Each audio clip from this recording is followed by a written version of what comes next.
Doug Evans, welcome back to the show, my friend. How you doing? I'm the best ever, Max. Yeah? Ready to rock. I'm super excited to have you. When you were on my show the first time, it was one of my favorite episodes. It was so fun. You brought in all of these tactile things for me to taste, all of these sprouts, which I had already been a big fan of, but was made even more so one after getting to do a deep dive with you.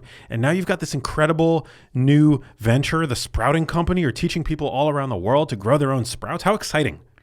Yeah, I mean, look, I think when someone can find their passion and be aligned, and it happens to be good for me, good for my family, good for the planet, good for the animals, it's just win-win for everybody. Win-win. And sprouts have unique nutritional benefits. Yes. Would you agree with that statement? I think sprouts are the original ancestral food, and they're basically an extension of a seed, right? And a seed contains like the history of the universe in it. And a seed can last, for hundreds of years. So there are seeds that will germinate hundreds of years later. And a seed has natural protective properties. It has enzyme inhibitors, it has lectins, it has phytic acid. But when you soak the seed, it activates, it germinates, and it begins a metamorphosis into a vegetable. And these vegetables, because they're still like this seed vegetable stage, contain the meristematic stem cells of the plants. So they're highly active, and the starches are converting into proteins. And it's a miracle that we get to see. But in the United States and in Europe, sprouting was really left behind for processed food, refined food, ultra-processed food, things that are in bags and in boxes and in cans and in jars. And what I saw was this unique opportunity to give everyone a countertop garden, right? Where you can grow sprouts. Like the miracle of sprouts is that they grow without soil, sunshine, or fertilizer in days. Like just in 5 days, 6 days, you get a whole crop. I brought you, I know you like to eat. I do, yes. Big fan. I was making these on my own for a minute, and you are right. Just to affirm what you just said, that it is very easy. It's way easier than one might think to make sprouts. Yeah, put your hand out. What are these? These are 3-day-old lentil sprouts. Okay. And lentils are already healthy, right? They're a staple of diets around the world. When you sprout a lentil, you increase the vitamin C 300%. Wow. Right? So you're eating a living food. These are delicious. Right? If you're watching on Spotify, put on switch to video mode or something just so you could get a glance at these. They kind of look like little sperms. Yeah. But way tastier, I would assume, and way more nutritious. And yeah, I mean, so it's an amazing thing. So I got deep into sprouting. Initially 30 years ago, I started to sprout, but it was always a garnish or a side dish or a snack. And then about 8 years ago, when I moved to Wonder Valley Hot Springs in the desert, it not only was a not only an environmental desert, it was a food desert. So I was like, what am I going to eat? And so I got this idea that what if I grew sprouts? So in 1 cubic foot with 6 jars, I was able to grow thousands of calories a day of sprouts. And I thought, maybe I'm missing something, right? So I called up Dr. Mark Hyman and Dr. Dean Ornish and Dr. Josh Axe and Dr. Joel Furman, like dozens of doctors. And some of them were keto, some were functional medicine, some were plant-based. And the thing that they all had in common, they all loved sprouts. Like they just all unilaterally. Everyone just loved sprouts. And I'm saying to myself, if you love these things so much, why aren't you screaming from the rooftops? And as you know, everyone has their own shtick, right? They're all on their own path. So it was never commercialized. It was never a thing. And then I had this light bulb moment. I'm going to write the sprout book, right? I'll write the sprout book. So I went to New York and I pitched one publisher, Macmillan, and they're like, Doug, sprouting is not a thing. Like there's no market for sprouts. There's never been a book published by a major publisher or a major author on sprouts. So like we just don't want to waste your time and our time. So I took the lowest advance that they had given that year to write the book. And it was a passion project for me. And then like now the book is approaching 100,000 copies and people love it. And then after writing the book, people are asking, well, how do I get started? Whether it was Mike Posner, my buddy, or nutritionists or doctors, because prior to that, people were sprouting, just using anything in the kitchen, cheesecloth, plastic, iPad stands, mason jars, socks. And I felt that sprouting warranted putting love into designing products and raising the standards of both industrial design, substrates, mechanical design, aeration, water flow. And then, so I did that on the hardware side. And then on the seeds, it was the wild, wild west. Because you could buy seeds everywhere. But the important distinction is when you're sprouting, you want to have organic seeds that are tested for pathogens. They're tested for high germination rate, so you can eat every one of them. And going through this whole process of making sure that the seeds that I was using, were the best and that they worked. And so the sprouting company really, when I thought about after all of my adventures that I would do a little sprouting kit and seeds, it didn't seem like it was anything more than a passion project. And now it's a global phenomenon. People are about it. It's super cool. Does sprouting, you often hear that there are various components of plants that because they can't get up and run away from predators, they create these defense compounds. Yes. And seeds are among the more heavily defended parts of plants because they're how plants reproduce. So is sprouting a way to reduce some of those defense compounds? By every stretch, by soaking the seeds and germinating the seeds, you reduce the lectins by up to 80%. You reduce the phytic acid. And actually, like what you're seeing on the lentils, that is a lentil vegetable at this point. So it is much more bioavailable. And a lot of the criticisms and a lot of the defense mechanisms are talking about a dry seed, right? Not an evolved vegetable. So this process of sprouting is just making everything more bioavailable, and the vegetables are good. The anti-nutrients that exist in the plants are designed to protect them from the micro predators, the insects. And for us, we're much bigger than an insect, we're bigger than the plant. The anti-nutrients actually can cause a hermetic effect in our body. So we get that little response, and then the body responds to it.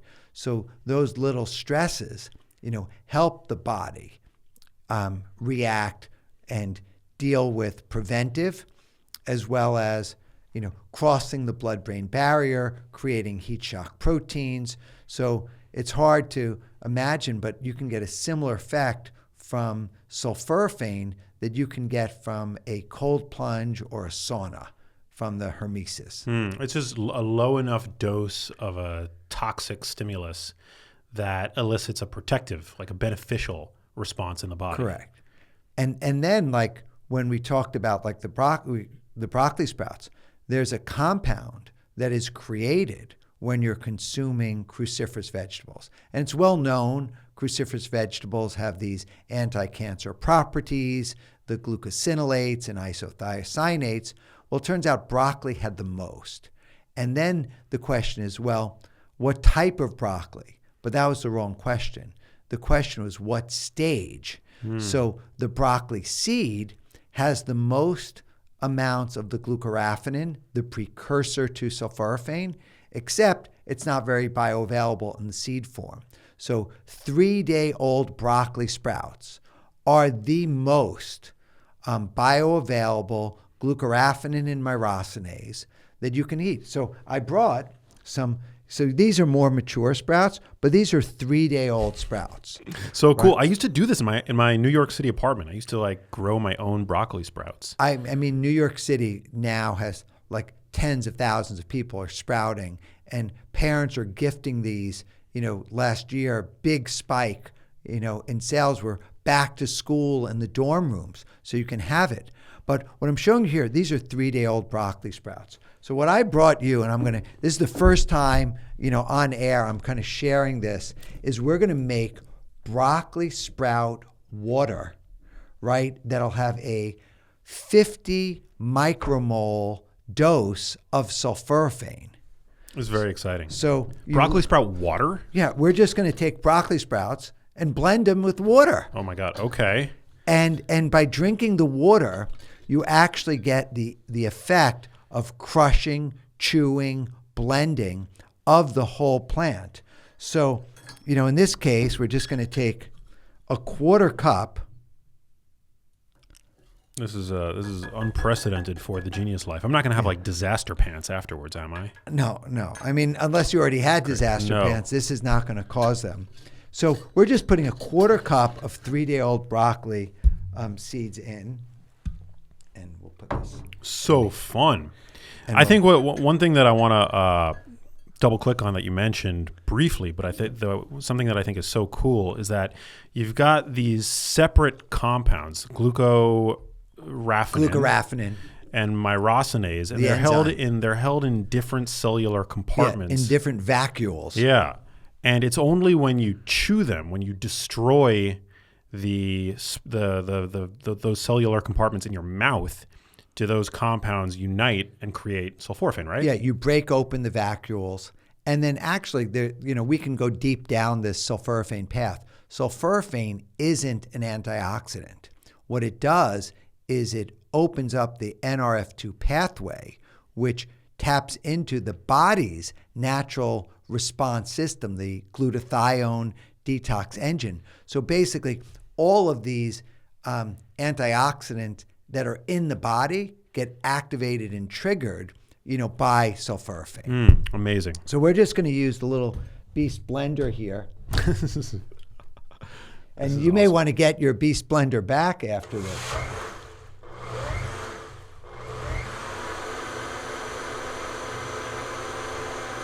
All right, we're blending up some broccoli sprouts. Wow, it's now. Do you like little particle? Yeah. Okay.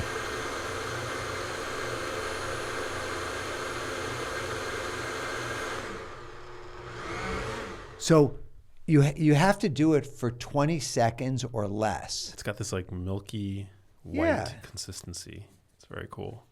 Kind of nervous about what this is going to taste like, but so I'm going to do it for you 2 ways. I'm just going with the flow. So one way, I'm going to give it to you. Wow, shots of broccoli sprout water. This was not on my bingo card. So this is a little foamy, and it's a little particle. And then just because, someone may not like it, we're going to use a little bit of a strainer. Okay.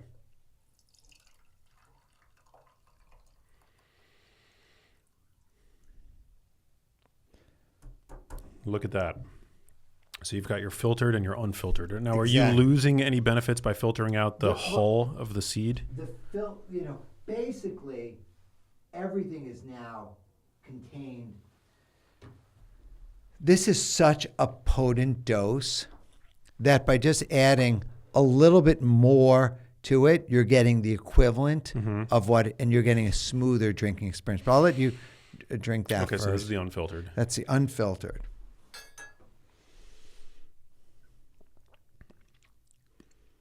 It tastes good, very fresh.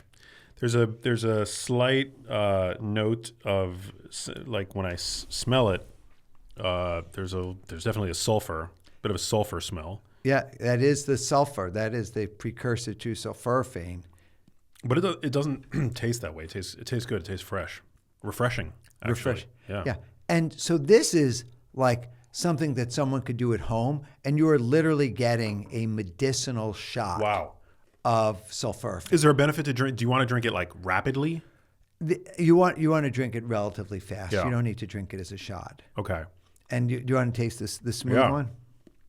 So because you just blended this up, hypothetically, you've created in the blender. Yeah, we've made sulforaphane. Like when the seeds and the water went into the blender, there was no sulforaphane in it. That's correct. But the blending created sulforaphane. That's what we're actually drinking. Correct.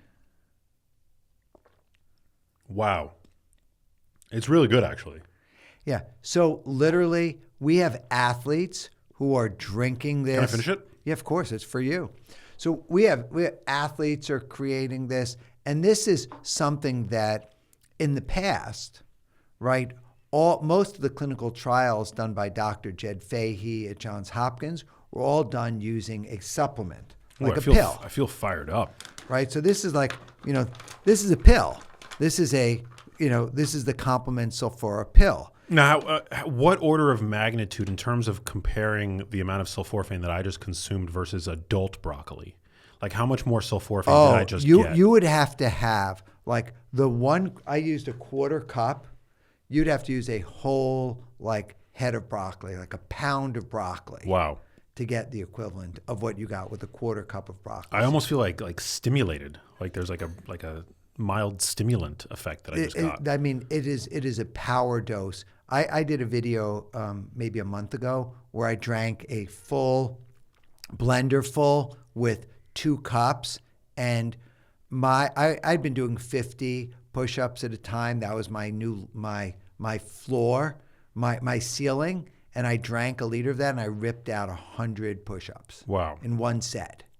Now, what some of the benefits of sulforaphane you mentioned? So they upregulate this this detox, the NRF2 pathway. The NRF2 pathway, and that can help to excrete environmental toxins, or at least make them. Oh yeah, it actually there's a number of studies on how, like especially here in LA where they have the firefighters with the wildfires, benzene and other air pollutants embedded in the lungs. This is a natural way, and actually one of the most effective ways, natural or not, to detoxify benzene and air pollutants from the lungs. But the sulforaphane can also, new studies out as recently as this year, 2026, on being able to regulate insulin levels in people with diabetes and pre-diabetic levels. So that's a major factor. And now, present company excluded, there's a lot of people that are working on fat loss and sprouts, and in particular, a combination of broccoli sprouts and lentil sprouts. You actually are one of the most effective foods for fat loss because the sprouts are high fiber, high nutrient, low fat, low calorie. So if you fill up, the body is naturally producing GLP-1, just naturally. And it's a GLP-1 that passes through very fast through the system, so it doesn't brick your stomach. Like that's why they're taking the Ozempic and the Wegovy on a weekly basis, because they're giving a dose that is causing everything to slow down. So this is just a natural way, of using sprouts as a health mechanism. It's definitely one of the greatest things I've ever learned to do was learning to sprout my own broccoli. But I remember that doing it when I was doing it, it was when I lived in New York. I had this very piecemeal contraption that I had cobbled together from parts that I had ordered on Amazon. I mean, it's a really simple thing. You don't really need that much to do it, but you've created this super elegant device that it looks beautiful. Yeah. Well, and you think designing this custom stainless steel filter that's dishwasher safe and you can scrub, and then a straight edge jar and just something that was pretty and all integrated. And also, this is twice the size of a normal mason jar. And you just saw my wife again, right? I designed this for her little dainty hands so she can hold the glass, because I wanted to anything that touched the seeds or the sprouts, I want to be lead-free glass and stainless steel. And then just because I was so passionate, and I was working with Fahey, this product, there's a lot of people who just want a pill, right? And for me, like everyone has agency over their own life, right? And so for me, I want people to have the benefits of sulforaphane, as opposed to having to, be on drugs and IVs and for the rest of their life. So, what I looked at with Fahey, and we said we could form broccoli seeds. So not broccoli sprouts, the precursor, high glucoraphanin and broccoli seeds, mustard seeds for the myrosinase, right? And then, adding Brussels sprouts and camu camu, kale, quercetin, and black pepper, puts these things in a little capsule. So, why take a pill though when you could it's also if you have kids it's so cool. It's like life unfolding right before your eyes. I mean, and it only takes 4 or 5 days to produce. Well, the broccoli, it's 3 days, right? It's just 3 days to get the early harvest. 3 days you get these, right? Which are seeds with little tails. But how long does it take to get? That's right. That's a 5-day-old crop. Yeah, just within 5 days you go from a tablespoon or two of seeds to a jar packed to the brim with these incredible sprouts. It's it's wild. So one of the things that I see is people have to start somewhere, right? So if someone smokes cigarettes, and believe it or not, there are still people that are smoking, right? I tell them, start taking a sulforaphane supplement.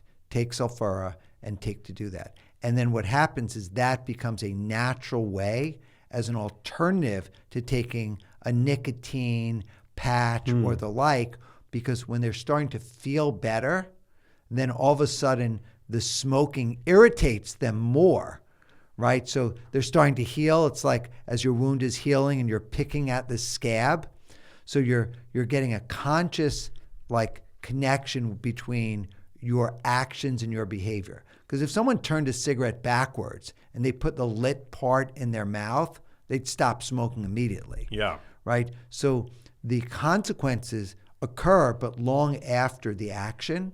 So part of it is to help people feel better. So, firefighters, people exposed to wildfires, people that are actively smoking or had smoked in the past, who are still eating a kind of conventional diet, they just want to take a pill. They're not into the consciousness. My goal is to get everyone sprouting. I literally believe, there's 115 million households in America. Everyone should be sprouting. I have one close friend who, believe it or not, smokes and regularly. And I would love to send him this kit as well as the supplements. But I actually think that despite the fact that he smokes, he would be super into growing his own sprouts. Yeah, look, I just want to go on record that I think it's much easier to quit smoking than people think. Do you know why everyone says it's hard to quit smoking? Why? Because the tobacco companies want you to think that it's hard, and no one wants to do hard things, so no one will even attempt to quit if they think it's hard. So if you just shift the consciousness to saying, oh, it's easy to quit. You have agency, right? You can just stop. And when you feel this craving, this urge, this desire, do something else. Drink some water, grow some sprouts, go for a run, make a phone call. It's different. Nicotine is not like heroin, right? It's not like heroin. So if someone smokes, the key thing for them is to desire to no longer to smoke, right? Food is a much more addictive behavior than smoking, because you don't have to smoke, right? You can just go cold turkey and never smoke again, right? But you have to eat. And so when you eat, all of a sudden our survival mechanisms are triggering the dopamine. So the fattier the food, the more dopamine, because we're programmed for scarcity. We don't know when our next meal is coming from. So once that dopamine engine goes off and you're eating salty food, fatty food, sugary food, people have no power to control themselves. And that's where, healthy food like sprouting, what I say is I'm not going to tell you what to eat, what not to eat. What I will recommend is eat sprouts first, right? Eat sprouts first. And if you can fill up on sprouts, two things happen. One, you're just going to feel naturally full in your small intestine, and in your stomach. But you're also going to get the triggers in your brain of satiation. And that's what happened when I lived exclusively on sprouts. People are like, well, don't you miss that? And don't you miss that? I was like, no, I feel the best ever. I feel content because all of my nutritional needs are satisfied in like a slow burn. It's not like the high you get. Like, you bite into beef, you feel it. Like you're getting that dopamine charge into the brain. You don't get that with sprouts, right? What you do get is this level of like peaceful satisfaction and completeness and contentness. And, when I went on this process, I won't even call it a diet. When I raised my standards of what I was willing to consume, I naturally shed 36 pounds. Like I was just 36 pounds heavier. I was sloppier. I was napping in the afternoons. And like I would need like 3 alarm clocks to wake up in the morning. And now I wake up I just wake up before my whole family, right? Before the roosters crow. And do you know what I use my alarm clock for? What? To determine what time to go to sleep. Wow, I like that. Right? Because I need to know when to stop because I just have the energy. But now I know the importance of sleep and restoration and restorative health. So I set my alarm at 9 o'clock, hard stop, you start winding down or go to sleep. Yeah, you're no longer a slave to your food. I love what you pointed out is, most people they've created these environments where they've come to expect fireworks from every single meal. And modern foods push your brain to provide a supernormal stimulus to your brain in terms of food reward, which is actually a concept used by neuroscientists to describe the reward, the sense of reward, the dopaminergic effects elicited by modern foods. But your food can be enjoyable without providing a supernormal stimulus to your brain, which creates dependency. Yeah. Well, I think fresh food is like the panacea, like fresh. And you see what happens to food that's not fresh, right? It rots, it decays. Like, everyone uses the metaphor of like, fish, right? Rotting fish, rotting meat, like the maggots come out of it, not go into it. So the idea of fresh. And what I love about sprouts, someone who eats a lot of plants, is the average lettuce is traveling 2,000 miles across the country, right? And sprouts are fresh. Like I'm growing these on my counter. Look, these are growing in your podcast studio today. We're growing sprouts in a studio. So cool. So this is, the future is really the past. Yeah, getting back to basics. So, and even in this country, and, right now, painfully, there's a war going on, right? We're somewhat being affected with rising, food prices, oil prices, et cetera. I have, 200 pounds of seeds, stored, in our bunker, at home. So we have a water filter, we have an off-grid solar system, we have sprouting seeds and water. Wow. And so living the dream, Doug Evans. Yeah. I mean, living the dream is being able to, be around smart people, have family, and then not be dependent, on other systems. So sprouting, not only is it fresher, but back in World War II, the U.S. government was encouraging people to have victory gardens, right? So 40% of America during World War II was growing, whether it was in their front yard or their backyard or their windowsill. But that skill, is basically gone. Like less than 1% of the population is growing today. And I'm saying, hey, if you have a yard, you have a garden, like start to grow.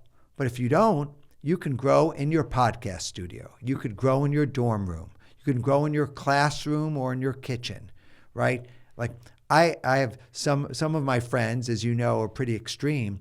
Like they have sprouting jars, like literally on their coffee table, in their living room. So just the same way you're snacking on sprouts. I love them. These are so good. These sprouted lentils. Can you use this contraption to sprout things other than broccoli seeds? Can you use this to sprout lentils? Oh, 100%. As a matter of fact, like at the sprouting company, we do broccoli, radish, clover, alfalfa, lentils, green peas, and then we do a garbanzo beans, and then a mix, like this is a salad mix, but we do a salad mix with high glucoraphanin broccoli seeds. Wow. And then we do a protein mix, with lentils and mung beans, and just the idea of blending, because, you obviously, everyone cares about protein. What's not known is that if you combine broccoli sprouts and lentil sprouts or alfalfa sprouts and green peas or mung beans, you get every essential amino acid to form complete proteins at a core source bioavailable level. So like sprouts have protein.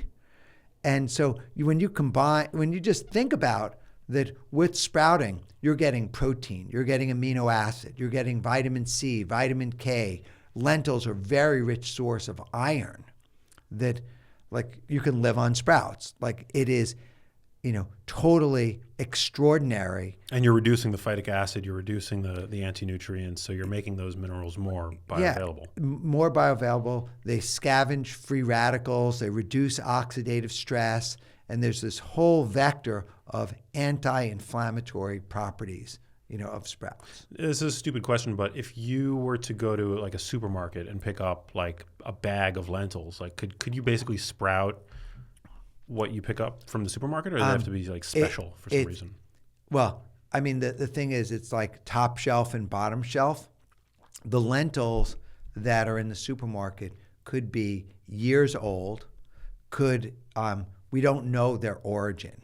When they're growing lentils or broccoli sprouts, and we have at the sprouting company, it took me 3.5 years to find the source and secure the germplasm, the proprietary genetics of the high glucoraphanin, high sulforaphane seeds. Interesting. So, and these are the ones that were used, back in the early testing at Johns Hopkins when they were doing the research.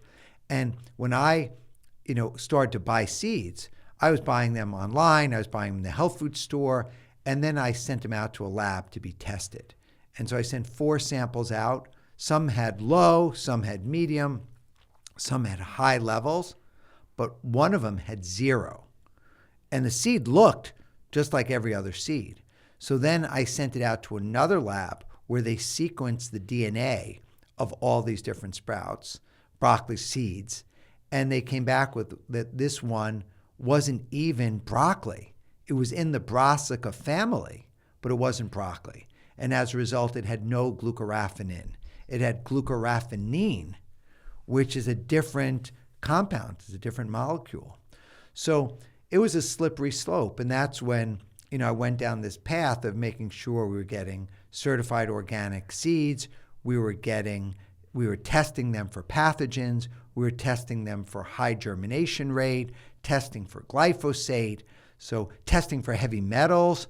So there was a process in order to have something, because everything that I put in my mouth, like I'm a dad now, like I care, like I'm willing to just go the extra mile to do the screening and the testing to have that. So yes, if you buy lentils in the supermarket, I would say it's 50-50 chance that they will sprout. But I don't know if they were tested. I don't know their origins. And so that it matters when it comes to food. What about like grains? Like I buy the particular brand of oats that I buy. Like almost every morning, I start my day with overnight oats that I create. And the oats that I buy, I have no affiliation with the brand, but they're sprouted. Yes. What is that? Like, what are the benefits of that? Well, they're doing the same thing. They're reducing the enzyme inhibitors, the phytic acid. They're activating them. So by them basically priming them, by taking their oats or groats and soaking them and rinsing them and triggering a germination process and then drying them, they're giving you something that's just more bioavailable. Got it. It's just a much better process for you. And you see, like at the supermarket, like you have consumers now have like available to them sprouted breads, sprouted rice bread. products. Yeah. I mean, it's all about making, helping. Like you could buy raw seeds and make your own process. Like you can make your own Ezekiel bread. You could soak your own seeds. You can do this. In the normal, part where the food industry is going towards ultra processed because that's what consumers want. They just want convenience, right? So these sprouted products are satisfying the demand for things that are in bags, boxes, cans, jars, and they're just doing it. They're doing it better. They're doing it better. I could like live off of these sprouted lentils. These are so freaking good. Yeah, I mean, look, have you studied the work of Walter Longo? Yeah. I mean, he was an early guest on the podcast actually, and I read his book a couple years ago. So you could easily do a fasting mimicking diet, like a prolonged equivalent with sprouts, right? Because you're getting the lower caloric restriction. You can control your feeding window, and you could be doing it with perfectly whole foods. Well, the other cool thing about sprouts is that their calorie density is so low that whether you're trying to gain weight, because some people are trying to gain weight, put on muscle, or lose weight if you're in a calorie deficit, the caloric density is so low of these foods that, I mean, you could integrate them into your diet. Like they're seamlessly integratable into like your diet no matter what path you're on. Yeah, I mean, that was like my thesis. Like, as you know, I'm very open. I love everybody. I fight with my desire to be on a high horse and to judge. But the reality is that everyone can add sprouts to their diet. And, they can add it to everything, whether they're all plant-based or they're adding it to every meal. And what I'm seeing is like broccoli sprouts in particular and sulforaphane. Yeah, I love that. I mean, I wrote about them in my first book. I've always been a huge fan. And I think carnivore dieters are leaving a lot on the table. And no, anytime I post about, social media has become so polarizing. Anytime I post about the value of dark leafy greens, of sprouts, of eating nuts and seeds, fiber, fiber is amazing for you, but you get people that are so dogmatically entrenched into these dietary ideologies today, these diet camps. Well, I mean, it's very frustrating. Eventually, the truth gets told, right? I mean, I'm very much like Forrest Gump. Like I want to believe in everybody. You're like Switzerland. Yeah, I want to love everybody. Like I want to bring people in, and it's easy. It's much easier to tell someone, hey, try adding these delicious lentil sprouts or adding some broccoli sprouts to your diet or taking a broccoli sprout supplement, if you're in a city that has high exhaust and fumes and brake dust and the like, than telling them don't eat that and being, dogmatic and getting up on a moral high horse. So to me, it's just about connection. Like how do you connect with people?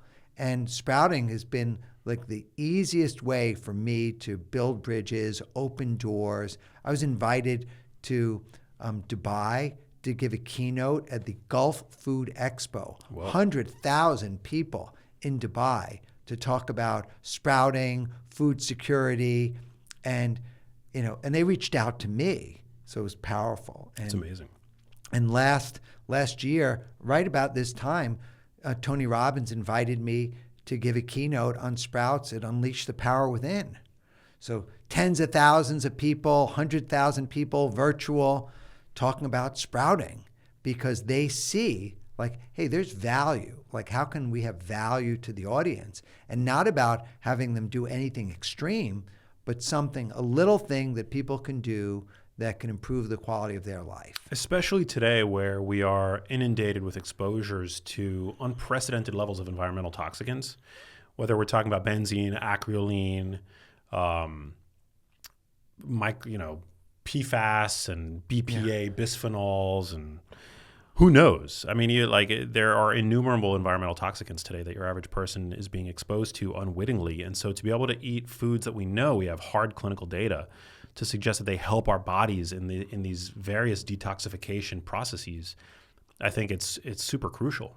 One of the things that you can do, if you're being exposed to not just the microplastics, but the chemicals that are used in the microplastic production is the broccoli sprouts and sulforaphane. So this is, there's so much going on. So the few little things that you can do, and I'm glad you finished both of those. That was a real dose of sulforaphane that we made in 5 minutes. It's amazing. Right, 5 minutes. It's so cool. Now, what are the ways, how can you, assuming you don't necessarily want to, maybe people will want to drink this every morning, make it a part of their routine. It's not a bad idea. I used to just eat this stuff by the fistful out of the jar when I was making it, back in the day in my New York apartment. But what are some other ways to integrate broccoli sprouts into your meals? Well, when you came over to our little dinner party, right, we made sprouts as the center of the salad, right? Not as the garnish, but we made the sprout salad. So that was one. The second is replacing rice with sprouts. So you can actually, make your sushi wraps, make your rice. You can use sprouts and lentils, and then add whatever sauce you want onto it. So whether it's a pesto sauce or marinara sauce or an oil and vinegar, whatever you want, you can add that to the sprouts, and it's powerful. And then pair it or combine it with seaweed, right? And you make these wraps, and then you're getting the iodine, you're getting the sea vegetables, you're getting in nori and wakame, you're getting the EPA and DHA, omega-3s. So it's just a matter of adding them. And then the other thing, which is kind of a crazy thing to do, is think about sprouts for breakfast, right? So I see, my wife will use the high glucoraphanin broccoli sprouts with her coconut yogurt, right? And put some berries and sprouts in the yogurt and just mixing it in. And she's cognizant of making sure she's getting at least a cup at a time. And one jar is making, 6 cups of sprouts. So you're literally going from 35 or 40 grams of seeds is growing 400 plus grams of sprouts in the 5 to 6 days. Knowing how powerful this compound is, are there any populations for whom they might not want to overdo the broccoli sprout consumption, pregnant women, for example? I know. As a matter of fact, Dr. Will Bolshevitz was the first medical doctor, gastroenterologist like you, in his book, wrote about broccoli sprouts. Through his wife's pregnancy, she consumed broccoli sprouts throughout. Wow. And as a matter of fact, the babies, when they come out, it's called in utero taste development. So when they come out, it's familiar to them to be able to eat the sprouts when they start to consume solid food at 6 months. Wow. That's so cool. I thought about you recently. I was at Costco. I recently became a Costco member for the first time in my life. And I was shocked to see that they sell durian ice cream at Costco. And my first ever durian experience was with you, of course. Yes, I remember. And I was just so surprised that at Costco, of all places, they would have I think I have to go there. Large format size of durian ice cream. And it made me think of you because you've always been at the vanguard of these various quote unquote superfoods, these rare, exotic foods that have been prized in various cultures other than our own for their nutritional benefits. Yeah. Well, the interesting thing is, I love fruit. I love exotic fruit. I love durian and jackfruit and mangosteen. Those things are not accessible to everybody. Sprouts are accessible to everybody. So for me, the staple of my diet today, I'm consuming 50% of my calories are coming from sprouts, right? And then the rest could be fruits, could be vegetables, could be seaweed. And durian is called the king of all fruit because it is a perfect combination of fat, salt via sulfur, sweetener, and so it's a perfect thing. It's like a total brain high. And It tastes great. I mean, it's smelly, but it doesn't taste like it smells. People should definitely check it out. Well, the smell is literally to defer some people and to attract others, right? So it's like pheromones, and there's just not enough durian to go around. So the smell is really just saying, hey, keep it for the people who are really like tuned in. It's really good. I've ordered it on Instacart. Like I've searched for durian because like I live in LA, and so I don't necessarily know where these Asian markets are that sell these more exotic foods, but within LA there are places that you can find like frozen durian. So I just like look on Instacart and I have it delivered to my house. Yeah, I mean you're tuned in. You're tuned in. They're going to sell out now. Yeah, no, it's awesome. Yeah, 99 Ranch, H Mart. Is it true that it has aphrodisiac properties? I mean, what happens is it makes you feel so good that you want to procreate. I mean so it's not necessarily aphrodisiac, and it also increases blood flow. So, there's a lot of stories.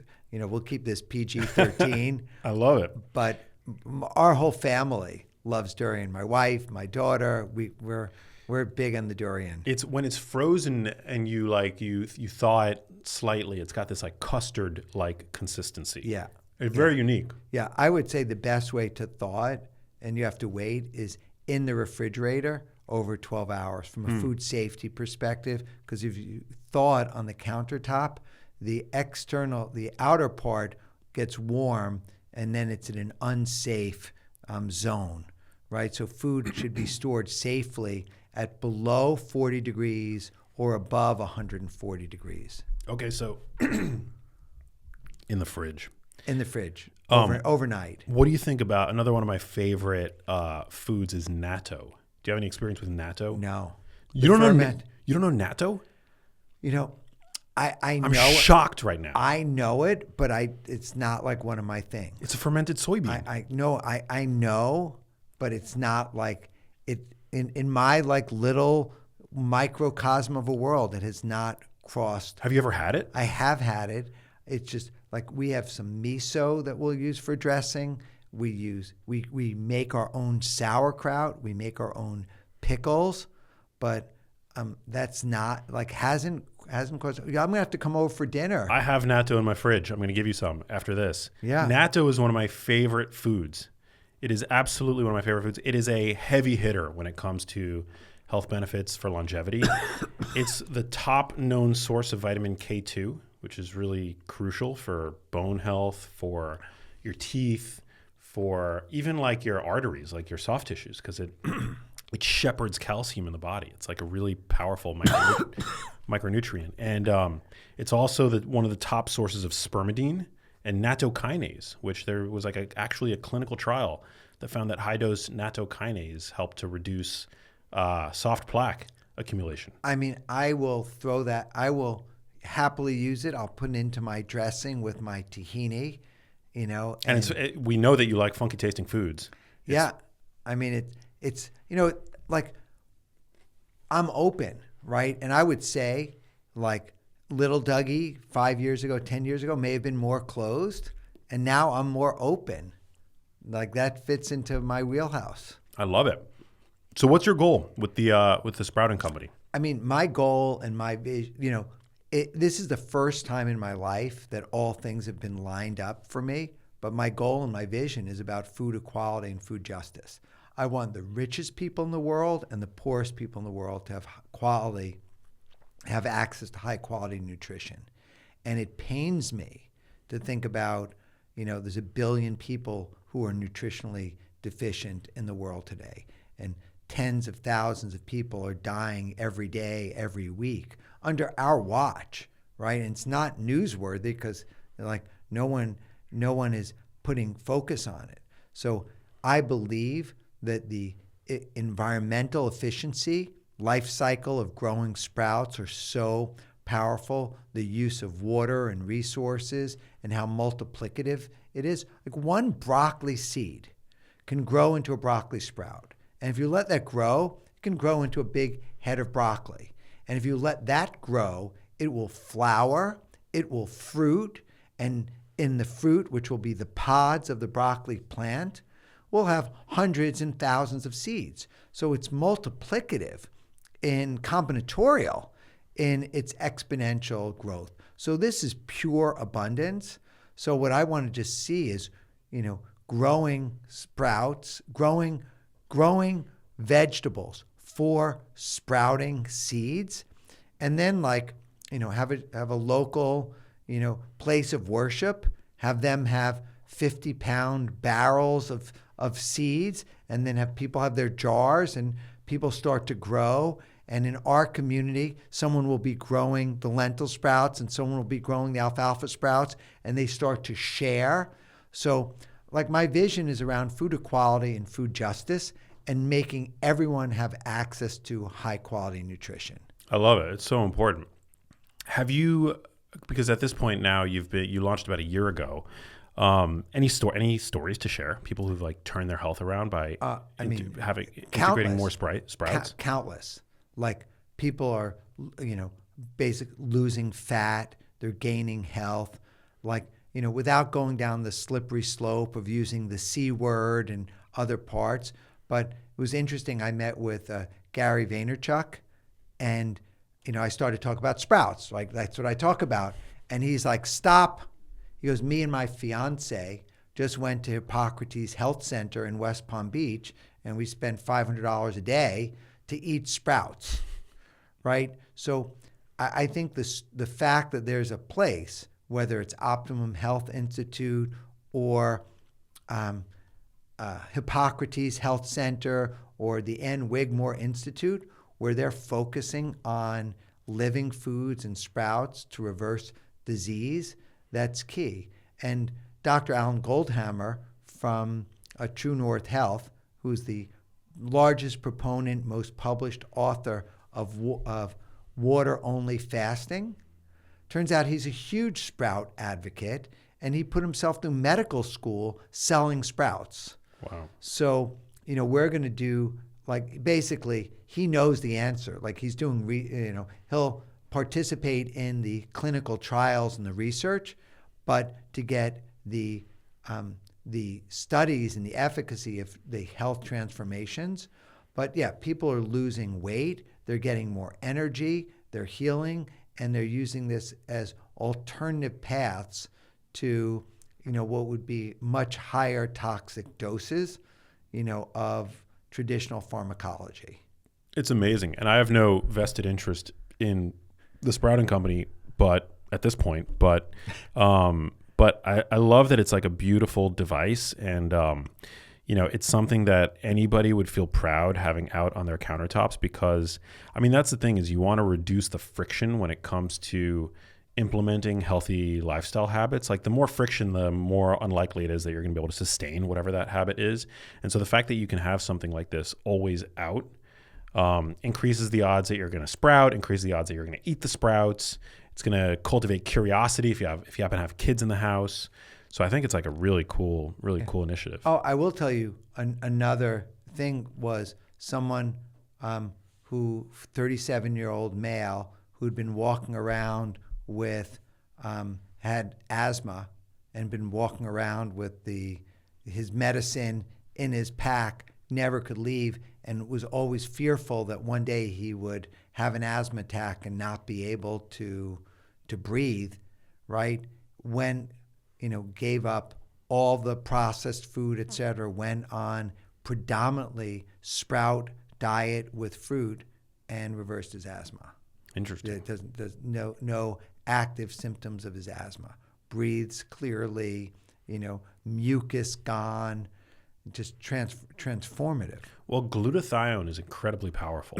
And I know that, I mean, obviously I'm not a medical doctor, and, you know, it's been a while since I've reviewed any of this stuff, but I know that there's some connection between like exogenous glutathione and like lung health.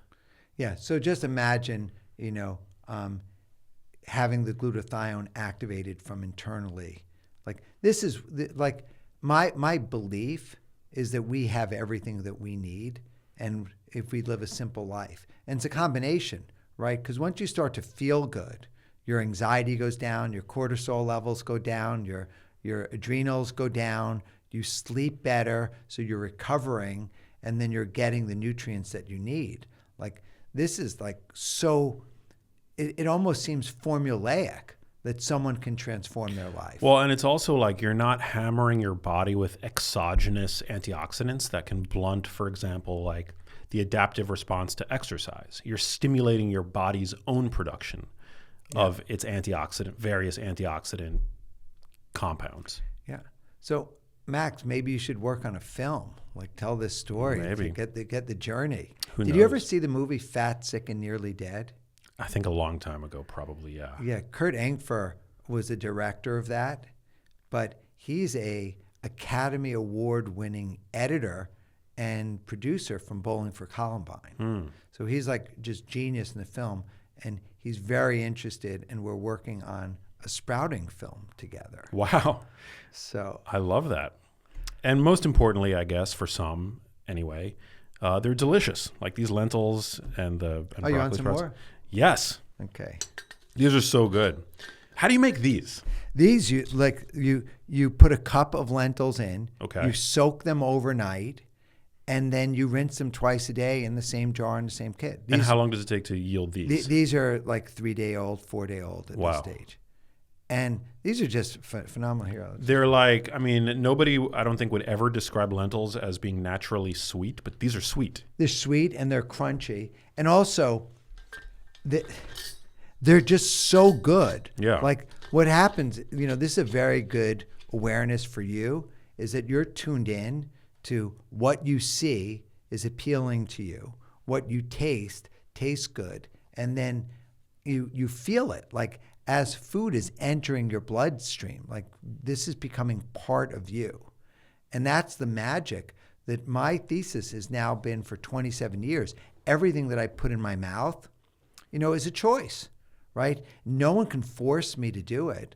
So, and what I realized is if I go out to eat, like I'm bringing this stuff everywhere. Like I went to the Congressional Black Caucus in Washington, D.C., and I'm bringing sprouts and fruit. And I just told the waiter, please just bring me empty plates. And he's like, what? Just empty plates. And I'm filling my plates with my stuff. And people are eating, the menu there was filet mignon and salmon.